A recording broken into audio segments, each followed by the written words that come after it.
നമസ്തേ. Tarot healing വിത്ത് കൃഷ്ണബിന്ദു എന്ന ചാനലിലേക്ക് എല്ലാവർക്കും സ്വാഗതം. ഇന്ന് നമ്മൾ നോക്കുന്ന എനർജി എന്ന് പറയുന്നത് 12 പോർട്ടൽ എനർജിയാണ് കേട്ടോ. നമ്മൾ നോക്കുന്നത് നിങ്ങളുടെ വ്യക്തിയിൽ വരാൻ പോകുന്ന മാറ്റം, നിങ്ങളോടുള്ള ഫീലിങ്സിൽ വരാൻ പോകുന്ന മാറ്റം, തേർഡ് പാർട്ടിയുടെ എനർജിയുമായിട്ട് കണക്ട് ചെയ്ത് വരാൻ പോകുന്ന മാറ്റമാണ് നോക്കുന്നത്.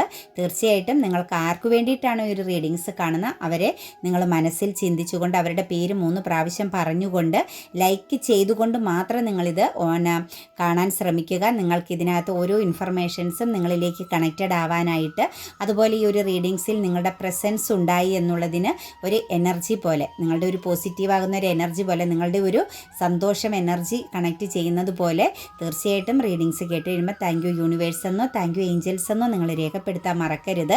കാരണം ഡിവൈൻ നിങ്ങൾക്ക് നൽകിയ ഈ ഒരു ഇൻഫർമേഷൻസിന്, നിങ്ങളുടെ ചോദ്യത്തിനുള്ള ഒരു മറുപടിക്ക് നിങ്ങൾ തീർച്ചയായിട്ടും ആ ഒരു എനർജി കണക്ട് ചെയ്യുക. കാരണം നമ്മൾ എന്താണോ കൊടുക്കുന്നത് അതായിരിക്കും നമുക്ക് വീണ്ടും ലഭിക്കുക എന്ന് മനസ്സിലാക്കുക. തീർച്ചയായിട്ടും നമ്മളുടെ ആ ഒരു സന്തോഷം, നമ്മളുടെ ആ ഒരു വിശ്വാസത്തെ നമ്മൾ കണക്ട് ചെയ്തുകൊണ്ട് ഡിവൈനോട് നന്ദി പറയുക തന്നെ ചെയ്യണം. പിന്നെ ഇതൊരു ജനറൽ റീഡിംഗ് ആണ്. റെസനേറ്റ് ആവുന്നവരെടുത്താൽ മതി, അല്ലാത്തവർ വിട്ട് കളയണം. അതുപോലെ വ്യക്തിപരമായ കാര്യം അറിയാൻ നിങ്ങൾക്ക് ഇഷ്ടമുള്ള ഒരു ടാറോ റീഡറിൽ നിന്നും തീർച്ചയായിട്ടും പേഴ്സണൽ റീഡിംഗ് എടുക്കണം. അത് നിങ്ങൾക്ക് നല്ലൊരു ഗൈഡൻസ് ലഭിക്കുന്നതാണ്. പിന്നെ എൻ്റെ റീഡിങ്സ് റെസനേറ്റ് ആകുന്നുവെങ്കിൽ, പോസിറ്റീവായിട്ട് ഒരു എനർജി നിങ്ങൾക്ക് ലഭിക്കുന്നുവെങ്കിൽ, നിങ്ങൾക്കൊരു ഹീലിംഗ് എനർജി നടക്കുന്നുവെങ്കിൽ തീർച്ചയായിട്ടും ചാനൽ സബ്സ്ക്രൈബ് ചെയ്യാൻ മറക്കരുത്. അതുപോലെ തന്നെ ഇതൊരു മൈൻഡ് റീഡിംഗ് ആണെന്ന് മനസ്സിലാക്കുക. കൂടാതെ തന്നെ ഒരു മാനിഫെസ്റ്റേഷൻസ് എനർജിയോട് കൂടി തന്നെയാണ് നിങ്ങളിലേക്ക് നൽകുന്നതെന്ന് മനസ്സിലാക്കുക. അതുകൂടാതെ തന്നെ ടാറോ റീഡിങ്സ് നിങ്ങളിൽ വന്നിട്ടുണ്ടെങ്കിൽ ഒരു പക്ഷേ നിങ്ങൾക്കൊരു ഹീലിംഗ് എനർജി നടക്കാൻ പോകുന്നു, നിങ്ങളുടെ ജീവിതത്തിൽ മാറ്റം വരാൻ പോകുന്നു, ചില കാര്യങ്ങൾ, ചില ചോദ്യങ്ങൾക്കുള്ള മറുപടി നിങ്ങൾക്ക് ലഭിക്കാൻ പോകുന്നു. നിങ്ങളുടെ ജീവിതത്തിലുള്ള പല പ്രതിസന്ധികളെയും തടസ്സങ്ങളെയും മനസ്സിലാക്കി എങ്ങനെ ഫ്യൂച്ചറിനെ ക്ലിയർ ചെയ്യാമെന്നുള്ളൊരു ഇൻഫർമേഷൻ നിങ്ങളിലേക്ക് വന്നു ചേരുന്നു. അങ്ങനെ ഒരുപാട് കാര്യങ്ങൾ നിങ്ങളുടെ ജീവിതത്തിൽ വരാൻ പോകുന്നതിൻ്റെ ഒരു സൂചനയാണ് ടാറോ റീഡിങ്സ് നിങ്ങളിൽ വരുന്നതെന്ന് മനസ്സിലാക്കുക. അതിനെ പോസിറ്റീവായിട്ട് എടുത്താൽ മാത്രമേ നിങ്ങൾക്കത് ലഭിക്കുകയുള്ളൂ. നമ്മുടെ മനസ്സിൻ്റെ പവർ, നമ്മുടെ മൈൻഡ് പവർ നിങ്ങൾ മനസ്സിലാക്കി അതിനനുസരിച്ച് തന്നെ നിങ്ങൾ ഓരോ കാര്യങ്ങളും കാണാൻ ശ്രമിക്കുക. നെഗറ്റീവായിട്ട് നിങ്ങളുടെ ഉള്ളിൽ വന്നാൽ നിങ്ങൾ ദയവ് ചെയ്ത് അത് അവിടെ വെച്ച് സ്റ്റോപ്പ് ചെയ്തോളുക. നിങ്ങളത് കാണാൻ നിൽക്കാതിരിക്കുന്നതായിരിക്കും നിങ്ങൾക്ക് നല്ലത്. കാരണം അത് 100 ഇരട്ടിയായിട്ട് നിങ്ങളിലേക്ക് വന്നു ചേരും നെഗറ്റീവ് എനർജി. പിന്നെ നിങ്ങൾ സ്ട്രഗിളിങ് ചെയ്യേണ്ടി വരും. അത് ഫെമിനിയൻ എനർജി ആണെങ്കിലും മസ്കുലൻ എനർജി ആണെങ്കിലും ഞാൻ നിങ്ങളോട് പറയുകയാണ്, നിങ്ങൾ ഏത് രീതിയിൽ ഇതിനെ എടുക്കുന്നോ ആ രീതിയിൽ നിങ്ങൾക്ക് ഇതിൻ്റെ ഫലം ലഭിക്കുകയുള്ളൂ എന്ന് മനസ്സിലാക്കുക. പലരിലൂടെ മനസ്സിലാക്കിയതുകൊണ്ട് പറയുന്നതാണ് കേട്ടോ. നമ്മളിതിനെ ഒരു നെഗറ്റീവായിട്ട് കണ്ടാൽ തീർച്ചയായിട്ടും നിങ്ങൾക്ക് പ്രതീക്ഷിക്കാത്ത തിരിച്ചടികൾ പല ഇടങ്ങളിൽ നിന്നും വന്നു ചേരുന്നുണ്ട്. അപ്പം പറ്റുമെങ്കിൽ മാത്രമേ ഇങ്ങനെയൊക്കെയുള്ള കാര്യങ്ങൾ ഫോളോ ചെയ്യാവുള്ളൂ, കേൾക്കാവുള്ളൂ, അതിനെ അക്സെപ്റ്റ് ചെയ്യാവുള്ളൂ. അതെന്ത് കാര്യത്തെയാണെങ്കിലും നമ്മൾ കൊടുക്കുന്ന എനർജി ആയിരിക്കും നമുക്ക് തിരിച്ച് കിട്ടുന്നത്, അത് ബന്ധങ്ങളിൽ പോലുമെന്ന് മനസ്സിലാക്കിക്കൊള്ളുക കേട്ടോ. അപ്പം ഇത് ഇന്നലെ എടുത്ത റീഡിങ്സാണ്, പക്ഷെ നിങ്ങളിലേക്ക് എത്താൻ പറ്റിയില്ല. കാരണം ഇതിനകത്ത് എന്തോ ഒരു ബ്ലോക്കേജ് വന്ന് ഈ ഒരു റീഡിങ്സ് സെൻഡ് ചെയ്യാൻ പറ്റാതെ പോയി, അത് ഡിലീറ്റ് ചെയ്ത് കളയേണ്ടി വന്നു. അപ്പോൾ അതിനകത്തുള്ള എന്തൊക്കെയോ കാര്യങ്ങൾ നിങ്ങൾ അറിയാൻ പാടില്ലാത്തത് ഉണ്ടായിരുന്നു എന്ന് ഞാൻ മനസ്സിലാക്കുന്നു. ഞാൻ വീണ്ടും ഒരിക്കൽ കൂടി എടുത്തു നോക്കുന്നതാണ് കേട്ടോ ഈ ഒരു റീഡിങ്സ് എങ്ങനെയാണ് എന്നുള്ളത്. എന്താണേലും 12 പോർട്ടൽ എനർജി വളരെ പവർഫുള്ളാണ് എന്നെനിക്ക് മനസ്സിലായി. അതുകൊണ്ട് നമുക്കതിനെ കണക്റ്റ് ചെയ്ത് നോക്കാം. നിങ്ങളുടെ വ്യക്തിയിൽ വരാൻ പോകുന്ന മാറ്റം ഏസ് ഓഫ് കപ്സിൻ്റെ എനർജിയാണ് കേട്ടോ. അവരുടെ എല്ലാ രീതികളും, അവരുടെ ക്യാരക്ടർ എനർജിക്ക് അവരൊരു മാറ്റം വരുത്തുകയാണ്. അവരുടെ പേഴ്സണാലിറ്റി ചേഞ്ചിങ് നടക്കാൻ പോകുന്ന സിറ്റുവേഷൻസ് ആണ്. ഏസ് ഓഫ് കപ്സ് ആണ് പുതിയൊരു തിരിച്ചറിവ്, പുതിയൊരു ഇമോഷൻസ്. കാരണം അവരിലുണ്ടായിരുന്ന എല്ലാ മാലിന്യങ്ങളെയും അവർ നീക്കം ചെയ്യപ്പെടാൻ പോകുന്നു, അവരിൽ നിന്ന് നീക്കം ചെയ്യപ്പെടാൻ പോകുന്നു. അതല്ലെങ്കിൽ അവരുടെ തെറ്റുകളെ അവർ മനസ്സിലാക്കുന്നു, അല്ലെങ്കിൽ അവരുടെ ലൈഫിലുള്ള ഒരു നെഗറ്റീവ് അല്ലെങ്കിൽ അതുപോലെ തന്നെയുള്ള ഒരു ചില അവരിൽ പാടില്ല, അവരെന്ന് പറയുന്ന ഒരു വ്യക്തിയിൽ അവരുടെ സോളിൽ പാടില്ല എന്നുള്ള പല കാര്യങ്ങളെയും അവർ നീക്കം ചെയ്തുകൊണ്ട് വളരെ നല്ല ഒരു പ്രഷ്യസ്നെസ്, ഒരു ഫ്രഷായ ഒരു എനർജിയിലേക്ക് അവർ വരാൻ പോകുന്നതാണ് അവരുടെ മാറ്റമെന്ന് പറയുന്നത്. ഒരു പുതിയ ഒരു തുടക്കം, പുതിയൊരു ഇമോഷണൽ ബാലൻസ്, പുതിയ ഒരു തിരിച്ചറിവുകൾ, പുതിയ പല കാര്യങ്ങളെ അട്രാക്റ്റ് ചെയ്തെടുക്കുക എന്ന ലക്ഷ്യം. അതുപോലെ അവരിൽ നിന്നും ഇനി നെഗറ്റീവിനെ എല്ലാം മാറ്റി പോസിറ്റീവ് എന്ന് പറയുന്ന ഒരു എനർജിയെ മറ്റുള്ളവരിലേക്ക് ഒഴുക്കുക എന്ന ഒരു എനർജിയിലേക്കാണ് അവർ നിൽക്കുന്നത്. തീർച്ചയായിട്ടും അവർക്ക് വളരെ ശക്തമാകുന്ന ഒരു മാറ്റം സംഭവിച്ചിട്ടുണ്ട്, തിരിച്ചറിവ് സംഭവിച്ചിട്ടുണ്ട്. പാസ്റ്റിൽ ഉണ്ടായിട്ടുള്ള അവരുടെ എല്ലാ മിസ്റ്റേക്കുകളെയും അവർ തിരുത്തുമെന്നുള്ള ഒരു എനർജിയിലാണ്. അവർക്ക് നല്ലൊരു ടൈമാണിപ്പോൾ. അവരുടെ സമയം മാറിയിരിക്കുന്നതായിട്ടും ചില ഡിവൈൻ സൈനുകൾ അവരിലേക്ക് വന്നു ചേർന്നതായിട്ടും ബന്ധങ്ങളിലാണെങ്കിലും സാഹചര്യങ്ങളിലാണെങ്കിലും അവരുടെ ജീവിത സിറ്റുവേഷൻസിലാണെങ്കിലും തിരുത്തലുകളുടെ ഒരു സമയവും പോസിറ്റിവിറ്റികളെ അട്രാക്റ്റ് ചെയ്യുന്നതിൻ്റെ ഒരു സമയവുമായിട്ടാണ് നമുക്ക് ഈ ഒരു എനർജീനെ കാണാൻ സാധിക്കുന്നത്. മാത്രമല്ല അവർക്കൊരു കോൺഫിഡൻസ് ഒക്കെ വരുന്നുണ്ട്, ഒരു സ്ട്രെങ്ത് എനർജി. കാരണം അവരുടെ ജീവിതത്തിൽ പല കാര്യങ്ങളെയും അവർ ഉപേക്ഷിച്ച് കളഞ്ഞിട്ടുണ്ട്, വേണ്ട എന്ന് ചിന്തിച്ച് തള്ളി മാറ്റി വെച്ചിട്ടുണ്ട്. ആ കാര്യങ്ങളെയെല്ലാം അവർ തിരിച്ചെടുക്കണമെന്നും അതെല്ലാം നല്ല രീതിയിൽ മാനേജിങ് ചെയ്യണമെന്നും ഒരു വിൽ പവർ എനർജിയിലേക്ക്, ഒരു പവർഫുൾ ആകുന്ന ഒരു ലൈഫ് സിറ്റുവേഷൻ ക്രിയേറ്റ് ചെയ്യണമെന്നും ഇപ്പോൾ അവർക്ക് തിരിച്ചറിയുന്നുണ്ട്. കാരണം അവരുടെ സമയം, അവരുടെ ചിന്തകൾ, അവർക്ക് ലഭിച്ച പല ഓപ്പർച്യൂണിറ്റീസുകളും എല്ലാം ഇവർ നഷ്ടപ്പെടുത്തി കളഞ്ഞിട്ടുണ്ട്. പക്ഷേ ഇനി അവർക്കെല്ലാം തിരിച്ചു പിടിക്കാവുന്നതെല്ലാം തിരിച്ചു പിടിക്കുക, സക്സസ് ആകാവുന്നതിൻ്റെ അത്രയും സക്സസ് ആവുക, മാറ്റങ്ങൾ വരുത്തുക, ഇമോഷണൽ സ്റ്റെബിലിറ്റി ഉണ്ടാക്കുക, ഒരു ഇമോഷണൽ ബാലൻസ് ഉണ്ടാക്കുക, അതുപോലെ തന്നെ ഒരു സെൽഫിഷ് എനർജിയിൽ നിന്നും പുറത്ത് കിടക്കുക. അതായത് അവർക്ക് എപ്പോഴും ഒരു സെൽഫിഷ് എനർജി ഉണ്ടായിരുന്നതായിട്ടാണ് കാണുന്നത്. അതുപോലെ ഹൈഡ് എനർജി വളരെ കൂടുതലായിരുന്നു. പക്ഷേ ഇനി ഹൈഡ് എനർജിയുടെ ഒന്നും ആവശ്യമില്ല. എല്ലാം ക്ലിയറായിട്ടും ഓപ്പൺ ആയിട്ടുമുള്ളൊരു സിറ്റുവേഷൻസിലേക്ക് മാറണം. എല്ലാവരെയും മനസ്സറിഞ്ഞ് മനസ്സിലാക്കണം, ചേർത്ത് പിടിക്കണം. ഇങ്ങനെയൊക്കെയുള്ളൊരു എനർജിയിലേക്ക് അവർ മാറുന്നതായിട്ട് കാണുന്നുണ്ട്. തീർച്ചയായിട്ടും ഇന്നലെ നമുക്ക് കിട്ടിയ എനർജിയിലും എയർ ട്രാവലിംഗ് അല്ലെങ്കിൽ ഒരു ആക്ഷൻ എനർജി, മൂവ്മെൻറ്റ്സ്, അവരുടെ ജീവിതത്തിൽ സ്റ്റക്കായിട്ട് നിന്ന പല കാര്യങ്ങളും അവർക്ക് മൂവ്മെൻറ്റ്സ് ഉണ്ടാകുന്നതായിട്ടും അവർ ആക്ഷൻ എടുക്കാൻ മടിച്ച് നിന്ന പല കാര്യങ്ങളിലും ആക്ഷൻ എടുക്കുന്നതായിട്ടും, വിദേശത്ത് പോലെ അല്ലെങ്കിൽ ഒരു എയർ ട്രാവലിംഗ്, ഒരു ലോങ് ഡിസ്റ്റൻസിലേക്ക് ഒരു ട്രാവലിംഗ് ആഗ്രഹിച്ചിരുന്നത് ബ്ലോക്ക് ഉണ്ടായിരുന്നെങ്കിൽ പലർക്കും അത് സാധ്യമാകുന്നതായിട്ടും കാണുന്നുണ്ട്. ഒരു വിദേശത്തേക്കോ അതല്ലെങ്കിൽ മറ്റെങ്ങോട്ടെങ്കിലുമൊക്കെ മാറുക എന്നുള്ളൊരു ചിന്ത, ജീവിതത്തെ മാറ്റുക എന്നുള്ളൊരു ചിന്തയൊക്കെ ഒരു വ്യക്തിയിൽ ഉണ്ടായിരുന്ന വ്യക്തിയാണ് എങ്കിൽ തീർച്ചയായിട്ടും അതെല്ലാം ഇനി അവരുടെ ലൈഫിൽ കണക്റ്റഡ് ആകുകയാണ്. അവർക്കൊരു മാനിഫെസ്റ്റേഷൻ പവർ എനർജി, ഒരു ഫ്യൂച്ചർ ലക്ഷ്യബോധമൊക്കെ അവർക്ക് വരുന്നുണ്ട്. മാത്രവുമല്ല എവിടെയൊക്കെയാണോ അവർക്ക് ലോസ് സംഭവിച്ചത് അതെല്ലാം ഈക്വലാക്കി എടുക്കുക, അതായത് ഈക്വാലിറ്റി എനർജിയിലേക്ക്, പൂർണ്ണതയിലേക്ക് എത്തിക്കുക എന്നുള്ള ഒരു സിറ്റുവേഷൻസ് കൂടി അവരുടെ ലൈഫിൽ കണക്റ്റഡ് ആകുന്നുണ്ട്. അവർക്ക് എന്തൊക്കെയോ ഡബിൾ എനർജി, അതായത് നെഗറ്റീവ് എനർജി പ്രസൻസ് ഉണ്ടായിരുന്നതും അവർ തിരിച്ചറിയുന്നുണ്ട്. മറ്റെവിടുന്നൊക്കെയോ അവരിലേക്ക് നെഗറ്റീവ് ഊർജം കണക്റ്റ് ചെയ്യുന്നുണ്ടായിരുന്നു. അതെല്ലാം അവർ ബ്ലോക്ക് ചെയ്യുന്ന സിറ്റുവേഷൻസ് ആണ്. അവരിലുണ്ടായ എല്ലാ തെറ്റുകളെയും അല്ലെങ്കിൽ എല്ലാ നെഗറ്റിവിറ്റികളെയും ബ്ലോക്കേജുകളെയും എല്ലാം 12 പോർട്ടൽ എനർജി അവരെ പുറത്ത് കടത്താൻ പോകുന്നതായിട്ടും കാണുന്നുണ്ട്. അതുപോലെ അവരൊരു പ്രൊട്ടക്ഷൻ തീർക്കുന്നുണ്ട് കേട്ടോ. അവരുടെ ലൈഫിൽ അവരൊരു പ്രൊട്ടക്റ്റഡ് എനർജിയിലേക്ക് പോകുന്നുണ്ട്. ഒരു പക്ഷേ എവിടെയെങ്കിലുമൊക്കെ അവർ ബ്ലോക്ക് ചെയ്ത് ബ്ലോക്കിംഗ് എനർജിയിൽ നിന്നെങ്കിൽ അതെല്ലാം അവർ ശക്തമായിട്ട് മാറ്റുന്നുണ്ട്. അവരിനി ആ ഒരു ബ്ലോക്കിംഗ് എനർജിയിൽ നിൽക്കേണ്ട ആവശ്യമില്ല എന്നുള്ള ഒരു തിരിച്ചറിവ് അവരിൽ വളരെ ശക്തമായിട്ട് നമുക്ക് കണക്റ്റ് ചെയ്ത് കാണാൻ പറ്റുന്നുണ്ട്. എന്താണെങ്കിലും ജീവിതം മാറുന്നു, അവരുടെ ലൈഫിൽ മാറ്റങ്ങൾ വരുന്നു, അവരുടെ പോരായ്മകളെ അവർ ക്ലിയർ ചെയ്യാൻ പോകുന്നു.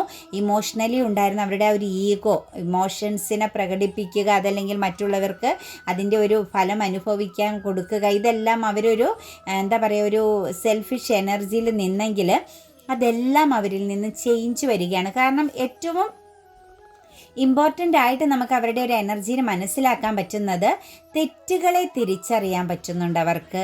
മാത്രവുമല്ല അവർക്കൊരു നല്ല ഒരു എന്താ പറയുക, ഒരു അറിവിൻ്റെ, അതായത് നല്ലൊരു തിരിച്ചറിവിൻ്റെ ഒരു സമയത്തിലേക്ക് അവർ മാറുന്നുണ്ട്.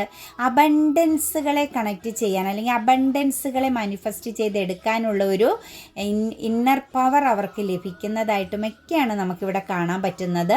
7 ഓഫ് സോഴ്സിൻ്റെ എനർജി ഉണ്ട് കേട്ടോ. ചീറ്റിംഗ് സിറ്റുവേഷൻസിനെ അവർ മറികടക്കുന്നുണ്ട് കേട്ടോ. അവരുടെ ജീവിതത്തിൽ അവർക്ക് നിരാശയുണ്ടായിരുന്നു, അവർ ഏതോ റോങ് റോങ് സിറ്റുവേഷൻസിലായിരുന്നു ശക്തമായിട്ട് ഫോക്കസ് ചെയ്തിരുന്നത്.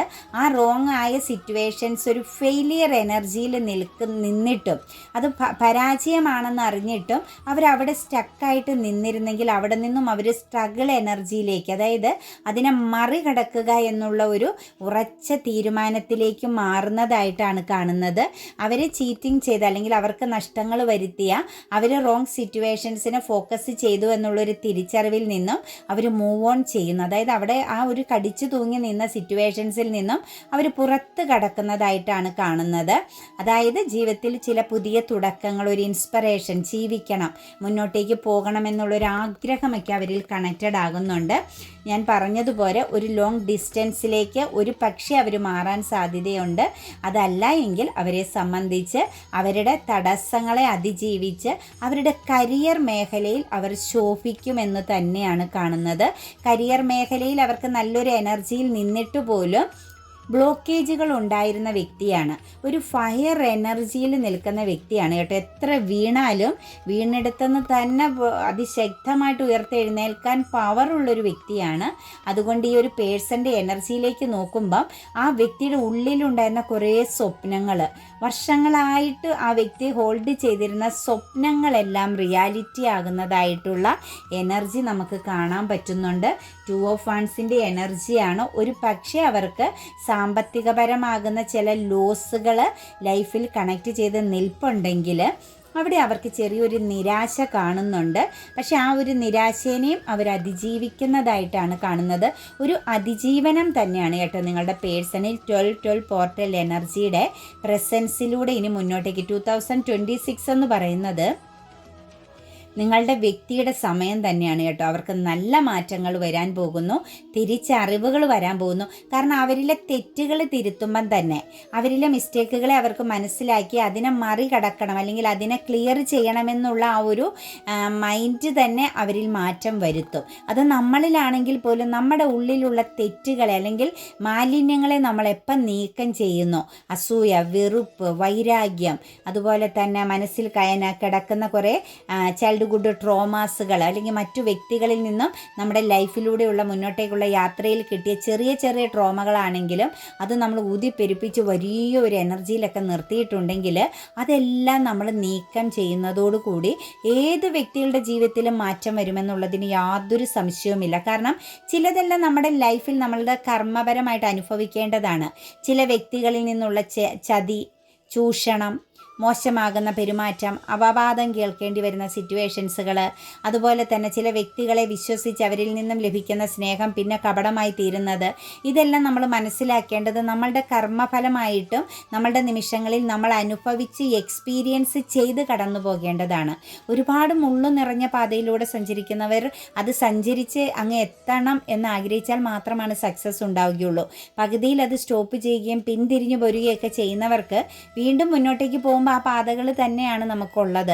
അപ്പം ആ ഒരു വേദനേനെയും ആ ഒരു സ്ട്രഗിളിങ്ങിനെയും ആ ഒരു കഷ്ടതയെയും ആ ഒരു അവസ്ഥയെ നമ്മൾ വളരെയധികം സ്ട്രോങ് ആയിട്ട് നല്ല ധൈര്യത്തോടു കൂടി കോൺഫിഡൻസോടു കൂടി മറികടന്നു പോയാൽ പിന്നെ നമുക്ക് സക്സസിൻ്റെ സമയമാണ്. പിന്നെ എന്തും നമ്മളെ ഏൽക്കാതെ വരും, ഒരു പ്രശ്നമില്ലാതെ വരും. അപ്പം ആ ഒരു മൈൻഡ് സെറ്റിലേക്കാണ് ഈ ഒരു വ്യക്തിയുടെ മാറ്റം നമുക്ക് കാണാൻ സാധിക്കുന്നത്. അത് അവരെയും വല്ലാത്ത ഒരു ഉയർച്ചയിലേക്ക് 2026 എന്ന് പറയുന്നത് അവരുടെ സമയമായിട്ടാണ് നമുക്ക് കാണാൻ സാധിക്കുന്നത് കേട്ടോ. നമുക്ക് നിങ്ങളുടെ എനർജിയും 2026ൻ്റെ ഫുള്ളായിട്ടുള്ള അടുത്തൊരു റീഡിങ്സിൽ നോക്കണം.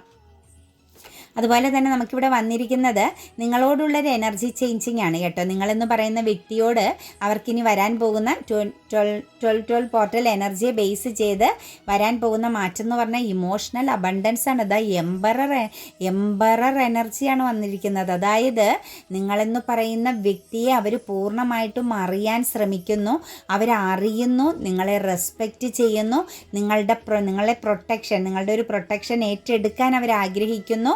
നിങ്ങളെന്നു പറയുന്ന വ്യക്തിയുടെ വാല്യൂ അല്ലെങ്കിൽ അത് എത്രത്തോളം മൂല്യവത്തായ ഒന്നാണ് എന്ന് അവർ തീർച്ചയായിട്ടും മനസ്സിലാക്കുന്നു. ഇമോഷണൽ അബണ്ടൻസ് നിങ്ങളിലേക്ക് അവർ കണക്റ്റ് ചെയ്യാൻ ആഗ്രഹിക്കുന്നു. നിങ്ങളോട് ഇമോഷണൽ ഈഗോ എനർജി കാണിച്ചിരുന്നു പാസ്റ്റിലെങ്കിൽ, അതായത് അവരുടെ സ്നേഹം നിങ്ങൾക്ക് നൽകാനോ നിങ്ങളോട് സ്നേഹമുണ്ട് എന്ന് പ്രകടിപ്പിക്കാനോ നിങ്ങളെ അക്സെപ്റ്റ് ചെയ്യാനോ ആ ഒരു വ്യക്തിക്ക് സാധിക്കാതെ പോയി എങ്കിൽ തീർച്ചയായിട്ടും നിങ്ങൾക്കതെല്ലാം തിരിച്ച് നൽകാൻ പറ്റുന്ന ഒരു എനർജിയിലേക്ക് അവർ മാറുന്നു എന്നാണ് കാണുന്നത്. അതിനേക്കാൾ വലിയ ഒരു എനർജി എന്ന് പറയുന്നത് നിങ്ങളെ ഇരയാക്കി, നിങ്ങളെ ചൂഷണം ചെയ്തു എന്ന ഒരു തെറ്റ് അവർക്ക് മനസ്സിലാകുന്നുണ്ട്. നിങ്ങളുടെ കോൺഫിഡൻസുകളെ അവർ കാരണം നഷ്ടപ്പെടുത്തിയതായിട്ട് മനസ്സിലാക്കുന്നുണ്ട്. നിങ്ങളെ ഒരു ബന്ധനത്തിലേക്ക്, അതായത് ഒരുപാട് പ്രശ്നങ്ങൾക്കിടയിലേക്ക് തള്ളിയതായിട്ടും അവർ മനസ്സിലാക്കുന്നുണ്ട്. അവരുടെ ആ ഒരു മനസ്സിലാക്കൽ തന്നെ നിങ്ങളുടെ മാറ്റങ്ങൾ, നിങ്ങളുടെ ജീവിതത്തിൽ ഒരു മാറ്റം വരുന്നു എന്നതിൻ്റെ അർത്ഥമാണ്. നെക്സ്റ്റ് നമ്മളോട് കാണിക്കുന്നത് നിങ്ങൾക്കിടയിൽ ഈ ഒരു വ്യക്തി എപ്പോഴും ബൗണ്ടറി തീർത്തിരുന്ന ഒരു വ്യക്തിയാണ്. അതായത് എന്തൊക്കെയോ കാര്യങ്ങൾ നിങ്ങളെ ബേസ് ചെയ്ത് അവർ ഭയപ്പെട്ടിരുന്നു കേട്ടോ. ഒന്നെങ്കിൽ മറ്റു വ്യക്തികളുടെ പ്രസൻസ് ആവാം, അല്ലെങ്കിൽ വരാൻ പോകുന്ന ആപത്തുകളാവാം. നിങ്ങളെ കണക്റ്റ് ചെയ്താൽ അവർക്ക് നേരിടേണ്ടി വരുന്ന ചില എന്താ പറയുക നെഗറ്റീവാകുന്ന മറ്റുള്ളവരിൽ നിന്ന് കേൾക്കേണ്ടി വരുന്ന ചില കാര്യങ്ങളാവാം. അവർ നിങ്ങളെ ഹോൾഡ് ചെയ്താലും നിങ്ങളെ അവർ ഭയപ്പെട്ടിരുന്ന ഒരു എനർജി നമുക്ക് പാസ്റ്റിൽ കാണാൻ സാധിക്കുന്നുണ്ട്. അല്ലെങ്കിൽ നിങ്ങളുടെ ബന്ധത്തെ അവർ പേടിച്ചിരുന്നതായിട്ടൊരു എനർജി കാണുന്നുണ്ട്. അവിടെ നിന്നും ന്യൂ ബിഗിനിങ് എനർജിയാണ്, ഒരു ഓപ്പൺ ആണ്. അവർ ഒരു ഓപ്പർച്യൂണിറ്റീസ്, ഒരു ന്യൂ ഡോർ ഓപ്പണിംഗ് ആകാൻ പോകുന്നതായിട്ടാണ് നമുക്ക് കാണാൻ സാധിക്കുന്നത്. നിങ്ങളെ അവരുടെ ഫ്രഷ്നെസ്സിൽ, അതായത് അവരുടെ ഉള്ളം കയ്യിൽ ചേർത്ത് പിടിക്കാൻ അവർ ആഗ്രഹിക്കുന്നതായിട്ട് കാണുന്നുണ്ട്. ലൈഫ് ലോങ് കമ്മിറ്റ്മെൻ്റ് ആണ് ഇനി നിങ്ങൾക്ക് അവർ തരുന്നത്. നിങ്ങളിലേക്ക് അവർ വരുന്നുവെങ്കിൽ നിങ്ങൾക്ക് തീർച്ചയായിട്ടും ഒരു ലൈഫ് ലോങ് കമ്മിറ്റ്മെൻ്റ് ആണ് അവരിൽ നിന്ന് ലഭിക്കാൻ പോകുന്നത്. അവരുടെ മുന്നിലുണ്ടായിരുന്ന ചോയ്സിലെല്ലാം ഫ്രഷ്യസ് ആയിട്ടുള്ള ഒരു എനർജി നിങ്ങളായിരുന്നു എന്ന് നമുക്ക് കാണാൻ സാധിക്കുന്നുണ്ട്. പാസ്റ്റിലേക്ക് നിങ്ങളുടെ എനർജിയിൽ നോക്കുമ്പോൾ മറ്റാരുടെയൊക്കെയോ പ്രസൻസ് നിങ്ങളെയും അവരെയും തമ്മിൽ രണ്ട് സിറ്റുവേഷൻസിലേക്ക് മാറ്റാൻ ശ്രമിച്ചിട്ടുണ്ട്. നിങ്ങളിൽ നിന്നും അവരെ പറിച്ചു മാറ്റിയിട്ടുണ്ട്. അല്ലെങ്കിൽ നിങ്ങളിലേക്ക് വന്നുകൊണ്ടിരുന്ന, നിങ്ങളെ അക്സെപ്റ്റ് ചെയ്തിരുന്ന ആ വ്യക്തിയുടെ നിങ്ങൾക്കിടയിൽ മറ്റു രണ്ട് വ്യക്തികളുടെ പ്രസൻസ് എപ്പോഴും ബ്ലോക്കേജ് വരുത്തിക്കൊണ്ടേയിരുന്നത് തന്നെയാണ് നിങ്ങളുടെ ബന്ധത്തിനകത്ത് ഒരു സ്റ്റക്നെസ് ഉണ്ടായതെന്ന് കാണുന്നുണ്ട്. ഇപ്പം അവരെ സംബന്ധിച്ച് ഓപ്പർച്യൂണിറ്റീസുകൾ ഒരുപാടുണ്ടെങ്കിലും നിങ്ങൾ തന്നെയാണ് അവർക്ക് ഏറ്റവും വാല്യുബിൾ ആയിട്ട്, അല്ലെങ്കിൽ നിങ്ങളെന്ന് പറയുന്നത് അവർക്കൊരു ആത്മാഭിമാനം നൽകുന്നൊരു വ്യക്തിബന്ധമായിട്ടാണ് അവർ കാണുന്നത്. സ്റ്റക്നെസ് ഉണ്ട് അവർക്ക്, ഒരു ഡിസിഷൻ എടുക്കാനും കമ്മ്യൂണിക്കേഷൻ നടത്താനൊക്കെ ഒരു മടിയുണ്ട് അവരുടെ ഉള്ളിൽ. ഒരു പക്ഷേ നിങ്ങളെ ബ്ലോക്ക് ചെയ്തിട്ടാണ് ഈ ഒരു വ്യക്തി നിൽക്കുന്നതെങ്കിൽ, അല്ലെങ്കിൽ നോ കോണ്ടാക്റ്റിലാണ് എങ്കിൽ അവരുടെ ഏറ്റവും വലിയൊരു പ്രശ്നം കമ്മ്യൂണിക്കേഷൻ പ്രോബ്ലംസ് ഉണ്ട്. അവർക്ക് നിങ്ങളെ വിളിക്കാനും സംസാരിക്കാനും ഒക്കെ ഒരു ഈഗോ അല്ലെങ്കിൽ ഒരു മടി അല്ലെങ്കിൽ ഒരു ജലസി ഉണ്ട് എന്നാണ് നമുക്ക് കാണാൻ സാധിക്കുന്നത്. കാരണം ഇവിടെ തെറ്റിദ്ധരിക്കപ്പെട്ട ഒരു സിറ്റുവേഷൻസ് കാണുന്നുണ്ട്. ഒരു പക്ഷേ നിങ്ങൾ അവരെ തെറ്റിദ്ധരിക്കപ്പെട്ടിട്ടുണ്ടാവാം, അതല്ലെങ്കിൽ അവർ നിങ്ങളെ തെറ്റിദ്ധരിച്ച് സംസാരിച്ചിട്ടുണ്ടാവാം. നിങ്ങൾക്കിടയിലുള്ള കമ്മ്യൂണിക്കേഷൻ പ്രോബ്ലംസ് വളരെയധികം ആഴത്തിൽ തന്നെയാണ് നിൽക്കുന്നത്. ആ ഒരു പ്രോബ്ലംസ് അവരെ നിങ്ങളിലേക്കൊന്ന് എത്തിക്കാൻ, നിങ്ങളുമായിട്ടൊന്ന് കമ്മ്യൂണിക്കേഷൻ ചെയ്യാൻ ചെറിയ ബുദ്ധിമുട്ട് വരുത്തുന്നതായിട്ട് കാണുന്നുണ്ട്.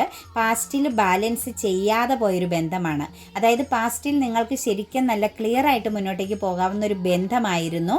പക്ഷേ പാസ്റ്റ് എനർജിയിലേക്ക് നോക്കുമ്പോൾ നിങ്ങളെ ബാലൻസ് ചെയ്തില്ല, അല്ലെങ്കിൽ നിങ്ങൾ ആ വ്യക്തിയെ ബാലൻസ് ചെയ്തില്ല, ശരിക്കും അങ്ങോട്ടും ഇങ്ങോട്ടും മനസ്സിലാക്കിയില്ല. നിങ്ങൾക്കിടയിൽ ഒരുപാട് ഡിഫറൻസോ അതല്ലെങ്കിൽ ഒരുപാട് ലോങ് ഡിസ്റ്റൻസോ മറ്റുമൊക്കെ സംഭവിച്ചതായിട്ട് കാണുന്നുണ്ട്. എന്താണെങ്കിലും അവർ മുന്നോട്ടേക്കുള്ള അവരുടെ ലൈഫിൽ നിങ്ങളെ ഹോൾഡ് ചെയ്യും, നിങ്ങളെ ചേർത്ത് പിടിക്കുമെന്നുള്ളതിന് യാതൊരു സംശയവുമില്ല. നിങ്ങളോട് അവർക്ക് ഇമോഷൻസ് ഉണ്ട്, ഒരു ഇമോഷൻസ് ഒന്നുമല്ല, 100 കണക്കിന് നിങ്ങളോട് സ്നേഹം അവർക്കുണ്ട്. അതായത് അവർ ഒരുപാട് രീതിയിൽ നിങ്ങളെ അവർ ഇഷ്ടപ്പെടുന്നുണ്ട്. ഓരോ രീതികളും നമുക്ക് എടുത്തെടുത്ത് പറയേണ്ടതാകുന്ന രീതികളിൽ നിങ്ങളെ അവർ ആഗ്രഹിക്കുന്നുണ്ട്, ഇഷ്ടപ്പെടുന്നുണ്ട്, നിങ്ങൾക്ക് റെസ്പെക്റ്റ് തരുന്നുണ്ട്. നിങ്ങളുടെ കഴിവ്, നിങ്ങളുടെ മൂല്യം, നിങ്ങളുമായിട്ടുള്ള ഒരു ബന്ധത്തിൻ്റെ ആഴം, നിങ്ങൾക്കിടെ ആ ഒരു എന്താ പറയുക ഒരു പാസ്റ്റ് ലൈഫ് കണക്ഷൻസിൻ്റെ എനർജി, ഇതെല്ലാം അവർ കണക്റ്റഡ് ആയിട്ട് നിൽപ്പുണ്ട്. പക്ഷേ അവരെ സംബന്ധിച്ച് ഒരു കമ്മ്യൂണിക്കേഷൻ പ്രോബ്ലംസ് ഇതിനകത്ത് നിൽപ്പുണ്ട് കേട്ടോ. അതുപോലെ തന്നെ ഫാസ്റ്റായിട്ട് നിങ്ങളിലേക്ക് വരണമെന്ന് അവർ ആഗ്രഹിക്കുന്നുണ്ട്. നിങ്ങളിലേക്ക് ആ ഒരു വ്യക്തി വന്ന് ചേരും, അതിനകത്ത് യാതൊരു സംശയവുമില്ല. നിങ്ങളെന്ന് പറയുന്ന വ്യക്തിയിലേക്ക് ആ ഒരു പേഴ്സൺ വന്ന് ചേരേണ്ടി വരും. പക്ഷേ നിങ്ങൾക്കിടയിൽ ഒരു ഫെമിനിയൻ എനർജിയുടെ പ്രസൻസ് എപ്പോഴും ഒരു ബ്ലാക്ക് എനർജി പോലെ അല്ലെങ്കിൽ ഒരു തടസ്സം പോലെ നിൽക്കുന്നതായിട്ട് കാണുന്നുണ്ട്. ഈ ഒരു റിലേഷൻ എന്ന് പറയുന്നത് ഒരു ഹാപ്പി ഫാമിലി പോലെയാണ് കേട്ടോ. നിങ്ങളിനി ഒരുമിച്ചില്ലെങ്കിൽ പോലും നിങ്ങൾ രണ്ടുപേരും പാർട്ട്ണർ എനർജിയോട് കൂടി, അതായത് മനസ്സുകൊണ്ടാണെങ്കിലും നിങ്ങൾ രണ്ടുപേരും പാർട്ട്നേഴ്സിനെ പോലെ തന്നെ മുന്നോട്ടേക്ക് പോകുന്ന ഒരു എനർജിയാണ് നമുക്ക് കാണാൻ സാധിക്കുന്നത്. തേർഡ് പാർട്ടിയോട് വരാൻ പോകുന്ന ഒരു എനർജി ഡെത്ത് ആൻഡ് റീബർത്ത് എനർജിയാണ്. ഒരു പക്ഷേ ഈ ഒരു ബന്ധം, തേർഡ് പാർട്ടിയുമായിട്ടുള്ള ബന്ധം പൂർണ്ണമായിട്ടും അവസാനിച്ചു പോകും. ഇതൊരു എഫേർട്ട് എടുക്കേണ്ടി വരുന്നൊരു റിലേഷനായിട്ടാണ് തേർഡ് പാർട്ടിയുടെ എനർജി കാണുന്നത്. അതുകൊണ്ട് അത് അവസാനിച്ചു പോവുക തന്നെ ചെയ്യും എന്നാണ് നമുക്ക് കാണാൻ സാധിക്കുന്നത്. ചില വ്യക്തികളിൽ മാത്രം തേർഡ് പാർട്ടിയുടെ പ്രസൻസ് റീബർത്ത് പോലെ കണക്ട് ചെയ്ത് നിൽക്കാൻ സാധ്യതയുണ്ട്. എന്താണേലും തേർഡ് പാർട്ടിയുമായിട്ടുള്ള ഒരു ബന്ധത്തിൽ വിരക്തിയാണ്, നിരാശയാണ്, ഒരു ഡിസിഷൻ എടുക്കാൻ താല്പര്യമില്ല, അല്ലെങ്കിൽ ഇതിനെ ഉപേക്ഷിച്ച് എവിടെ കളയുമെന്നുള്ളൊരു തോന്നലിൽ നിൽക്കുന്ന ഒരു എനർജിയാണ്, വിരക്തിയാണ്. അതായത് ഒരു എന്താ പറയുക, ഒരു കല്ലുകടിയാണെന്ന് തന്നെ നമുക്ക് പറയാൻ പറ്റും. നമുക്ക് താല്പര്യമില്ലായ്മയാണ് കാണുന്നത്. അതായത് ഒരു സോൾ ബന്ധനമാണ്. തേർഡ് പാർട്ടിയുടെ എല്ലാ പരിപാടികളും അല്ലെങ്കിൽ കഴിവുകളും ആ ഒരു തേർഡ് പാർട്ടിയുടെ ലക്ഷ്യങ്ങളെല്ലാം ഈ ഒരു വ്യക്തിക്ക് വ്യക്തമായിട്ട് മനസ്സിലായി കഴിഞ്ഞു. അതുകൊണ്ട് പുറത്ത് പറയാൻ പറ്റാത്ത വിധം ഒരു സ്റ്റക്നെസ് ആണ്. കാരണം തേർഡ് പാർട്ടി എന്ന് പറയുന്ന ആ ഒരു എനർജീനെ ഒരു രീതിയിലും ഇവർക്ക് പുറത്ത് പറയാൻ സാധിക്കില്ല. അത് വലിയൊരു സീക്രട്ടായിട്ട് നിർത്തേണ്ടി വരുന്നത്, അങ്ങനെ ഒഴിവാക്കി കളയേണ്ടി വരുന്ന ഒരു എനർജി ആയിട്ടാണ് കാണുന്നത്. ഒരു പക്ഷേ തേർഡ് പാർട്ടിയുമായിട്ട് മാര്യേജ് എനർജി വരെ എത്തിക്കാൻ ശ്രമിച്ച ബന്ധമായിരിക്കാം. വിവാഹം പോലുള്ളൊരു കാര്യത്തിലേക്കൊക്കെ ആക്ഷൻ പെട്ടിട്ടുണ്ടാവാൻ സാധ്യതയുണ്ട്. അതല്ലെങ്കിൽ അങ്ങനെ ഒരു ലക്ഷ്യം ഇതിനകത്ത് ഉണ്ടായിരുന്നു കാണും. ആ ഒരു ലക്ഷ്യമെന്ന് പറയുന്നത് നിരാശയാണ് കേട്ടോ. ഒഴിവാക്കാനും പറ്റുന്നില്ല, ചേർത്ത് നിർത്താനും പറ്റാത്തൊരവസ്ഥയാണ്. പക്ഷേ തേർഡ് പാർട്ടി ഭൂരിപക്ഷ ആളുകളിലും ഉണ്ടാവുന്ന എനർജിയും കുറച്ച് വ്യക്തികളിൽ മാത്രമാണ് റീബർത്ത് വീണ്ടും കണക്ട് ചെയ്ത് നിൽക്കാൻ സാധ്യതയുള്ളതായിട്ട് കാണാൻ സാധിക്കുന്നത്. അതുപോലെ തേർഡ് പാർട്ടിയുമായിട്ടുള്ള എനർജിയിൽ ഫിനാൻഷ്യൽ അത് ആ ഒരു എനർജി നിൽപ്പുണ്ട് കേട്ടോ. സാമ്പത്തികപരമാകുന്ന എന്തെങ്കിലും ഇടപാട് തേർഡ് പാർട്ടിയുമായിട്ട് നിങ്ങളുടെ വ്യക്തിക്ക് ഉണ്ടാവാൻ സാധ്യതയുണ്ട്. അങ്ങനെ ഒരു ഇമോഷൻസ് ആണ്. അതായത് സാമ്പത്തികപരമാകുന്ന ഒരു സപ്പോർട്ട്, ഒരു വെൽത്ത് എനർജിയെ ബേസ് ചെയ്ത് നിങ്ങളിലേക്ക് ആ വ്യക്തിയിലേക്ക് കണക്റ്റഡ് ആയ ഒരു ഇമോഷൻസ് ആണ് ഈ ഒരു തേർഡ് പാർട്ടി എന്നത്. ആ ഒരു വെൽത്ത് തന്നെ ഇപ്പം ബ്ലോക്കായി നിൽക്കുന്നതായിട്ടാണ് കാണുന്നത്. സാമ്പത്തികപരമായി തന്നെയുള്ള ഒരു ലോസ് ഇപ്പം തേർഡ് പാർട്ടിയിൽ നിന്നും അല്ലെങ്കിൽ തേർഡ് പാർട്ടിയുടെ പ്രസൻസിലൂടെ നിങ്ങളുടെ വ്യക്തി അനുഭവിക്കുന്നുണ്ട്. ഇപ്പം നിങ്ങളുടെ പേഴ്സണിൽ തേർഡ് പാർട്ടി എന്ന് പറയുന്നത് ആക്ഷൻ എടുക്കാനും പറ്റുന്ന, കഴിച്ചിട്ട് ഇറക്കാനും വയ്യ, മധുരിച്ചിട്ട് തുപ്പാനും വയ്യാത്തൊരവസ്ഥയാണ്. തേർഡ് പാർട്ടിയുമായിട്ടുള്ളൊരു എനർജി എന്ന് പറയുന്നത് ആ ഒരു കർമ്മ എൻഡിങ്ങോട് കൂടി അവസാനിച്ചു പോകുന്ന ഒരു ബന്ധമായിട്ടാണ് കാണുന്നത്. ഭൂരിപക്ഷം ആളുകളിലും തേർഡ് പാർട്ടി എൻഡിങ് ആണ് കേട്ടോ. അത് ഉടനെ തന്നെ 2026 തേർഡ് പാർട്ടി എന്ന് പറയുന്ന സംഭവം നിങ്ങളുടെ ഈ ഒരു എനർജിയിലേക്ക് വന്നവരിൽ ഏകദേശം ഭൂരിപക്ഷം ആളുകളിലും 100-ൽ 95% പേരിലും തേർഡ് പാർട്ടി എൻഡിങ് സംഭവിക്കുന്നതായിട്ടാണ് കാണുന്നത്. തീർച്ചയായിട്ടും നിങ്ങൾക്ക് അനുകൂലമാകുന്ന ഒരു എനർജി നമുക്ക് വന്നിട്ടുണ്ട്. പക്ഷേ ചില എനർജികളിൽ തേർഡ് പാർട്ടി വീണ്ടും കണക്ട് ചെയ്ത് നിൽക്കുന്നുണ്ട് കേട്ടോ. ഒരു ഫെമിനിയൻ എനർജിയുടെ പ്രസൻസ് നിങ്ങളുടെ ലൈഫിൽ ബ്ലോക്കേജ് ആയിട്ട് വരുന്നതായിട്ട് കാണുന്നുണ്ട്. ഒരു പക്ഷേ കരിയർ പാതയിലോ സഹോദര സ്ഥാനത്തോ, അതായത് ഒരുപാട് ഏജ്ഡ് ആവാത്ത ഒരു ലേഡി പ്രസൻസിൻ്റെ ബ്ലോക്കേജ് ആണ് നിങ്ങളുടെ എനർജിയിൽ കണക്ട് ചെയ്ത് നിൽക്കുന്നത് കേട്ടോ. മദർ എനർജിയെ പോലുള്ള അല്ലെങ്കിൽ ഓൾഡ് ലേഡി പ്രസൻസ് അല്ല, ഒരു ഏജ് കുറഞ്ഞ വ്യക്തിയുടെ.